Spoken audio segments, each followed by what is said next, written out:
Assalamualaikum warahmatullahi wabarakatuh, Bapak Ibu PNS, ASN, dan pensiunan yang terhormat. Jumpa lagi di channel ASN Abad 21, channelnya para ASN di Indonesia. Nah, di video kali ini kami akan kembali menyampaikan informasi valid ya berdasarkan dokumen yang sudah disusun oleh pemerintah terkait kepastian kelanjutan dua jenis tunjangan untuk PNS dan pensiunan, karena banyak ditanyakan di kolom komentar, Min, seperti apa kelanjutan dua tunjangan ini? Oke, ini ada informasi baik, sudah ada informasi validnya, disimak sampai tuntas Bapak Ibu. Nah, ini dia dokumen yang pertama Bapak Ibu. Dokumen yang pertama kita akan cek yaitu buku 2, isinya nota keuangan beserta rancangan anggaran pendapatan dan belanja negara tahun anggaran 2025. Ini dokumen yang resmi disusun oleh pemerintah Bapak Ibu ya. Kami sudah dapatkan dokumennya, ini total ada 458 halaman. Nah, di dokumen ini kita akan cek dokumen halaman tertentu Bapak Ibu. Tepatnya di paragraf ini Bapak Ibu ya, kita baca dulu. Belanja KL dalam era APBN tahun anggaran 2025 direncanakan sebesar 976.788 miliar atau sekitar 976,7 triliun yang bersumber dari rupiah murni dan non-rupiah murni. Anggaran tersebut antara lain dimanfaatkan untuk 1. Pemenuhan kebutuhan minimum pelayanan pemerintahan termasuk tunjangan hari raya dan gaji 13. Nah, ini relevan dan terkait dengan pertanyaan para subscriber di kolom komentar. Banyak pertanyaan nih. Min, apakah 2025 kita ketahui Pak Prabowo yang menjabat sebagai presiden, apakah THR dan gaji 13 untuk PNS dan pensiunan itu tetap ada atau tidak? Nah, ini terjawab di dokumen ini Bapak Ibu ya. Dalam dokumen nota keuangan 2025 tentang RAPBN 2025 memang tetap tercantum THR dan gaji 13. Tentu ini berita baik karena memberikan kepastian kepada PNS dan pensiunan terkait THR dan gaji 13 2025 setelah pergantian presiden nantinya. Seperti itu Bapak Ibu. Dan ada dua dokumen yang membahas ini, bukan hanya nota keuangan. Oke, kita lanjut cek di dokumen kedua untuk lebih memastikan lagi Bapak Ibu. Dokumen yang sudah disusun oleh pemerintah terkait anggaran tahun 2025. Salah satunya adalah Kerangka Ekonomi Makro dan Pokok-pokok Kebijakan Fiskal tahun 2025. Ini adalah dokumen yang sudah disusun oleh pemerintah. Ini totalnya 352 halaman Bapak Ibu ya, tapi tidak perlu khawatir, kita tidak akan baca satu persatu karena tentu akan sangat banyak ya. Tapi kita akan fokus ke poin yang menjadi pertanyaan dari Bapak Ibu subscriber. Nah, pertanyaan Bapak Ibu subscriber itu bisa terjawab di halaman 93 daripada dokumen ini. Disebutkan di sini arah kebijakan untuk belanja pegawai tahun 2025 difokuskan. Nah, difokuskan untuk apa? Yang pertama, meningkatkan efektivitas dan efisiensi birokrasi dan seterusnya. Nah, di kedua ya, poin kedua, arah kebijakan 2025 anggaran belanja pegawai, meningkatkan kualitas belanja pegawai dengan tetap, nah, ada redaksi, dengan tetap menjaga konsumsi aparatur negara antara lain pemberian THR dan gaji atau pensiun ke-13. Nah, jadi berdasarkan dokumen ini, kekhawatiran Bapak Ibu, pertanyaan Bapak Ibu terkait THR dan gaji 13 2024 itu terjawab bahwasanya memang 2025 THR dan gaji 13 ini sudah dianggarkan oleh pemerintah.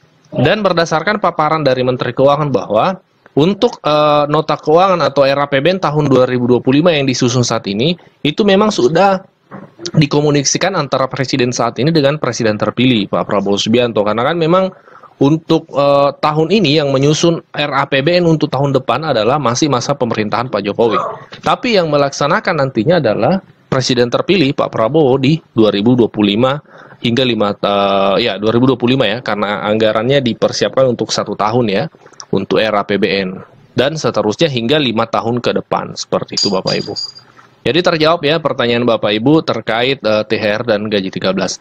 Terkait 100%, nah ini yang kita belum ada informasi ya, untuk apakah tahun depan ada lagi atau seperti apa, ini belum kita tahu.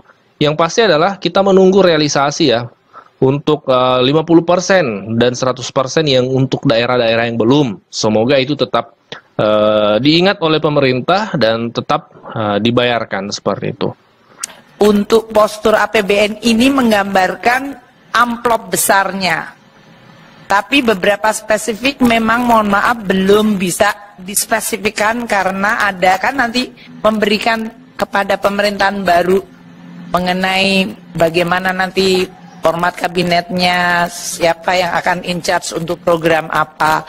Itu ciri dari transisinya itu tadi. Tapi kami terus berkoordinasi dan berkomunikasi sehingga kalau sampai kemudian sudah ada keputusan politik dan kemudian ada keputusan secara birokratis yaitu badan atau siapa yang akan ditunjuk, kita langsung bisa mendukungnya melalui anggarannya. Itulah yang kita sebut transisi melalui sinkronisasi dan koordinasi. Selamat sore Bapak Ibu Menteri semuanya. Saya Givari dari Kumparan. Ada beberapa pertanyaan nih Pak.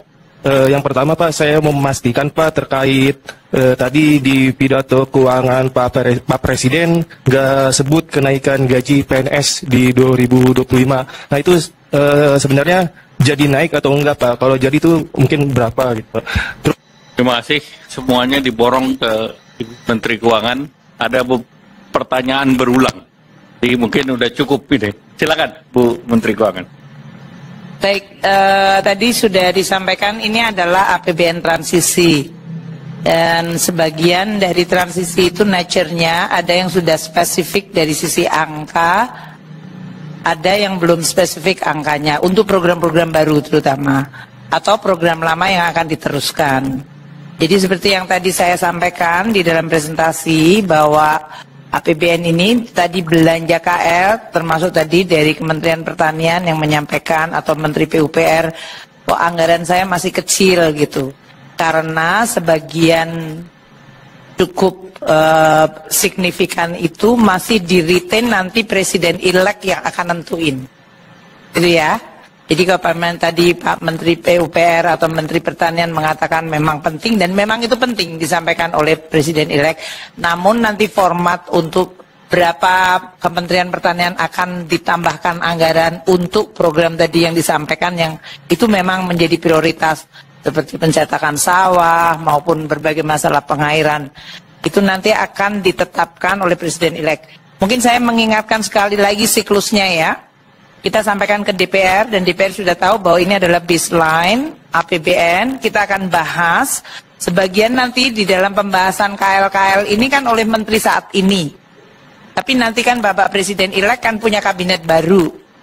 Dan oleh karena itu saya akan sampaikan pembahasan dengan DPR yang nanti sampai dengan akhir September akan mengetok APBN-nya, menyetujui, tapi kemudian Presiden baru dengan kabinet baru akan kemudian melihat program itu dan dipa-dipanya mungkin akan disampaikan termasuk apakah ada dipa yang memang akan spesifik dipindahkan tadi dari belanjanya pemerintah pusat yang ada di non-KL ke katakanlah Menteri Pertanian, Menteri PUPR atau Menteri Kesehatan atau Menteri Pendidikan. Jadi saya mohon teman-teman wartawan untuk postur APBN ini menggambarkan amplop besar.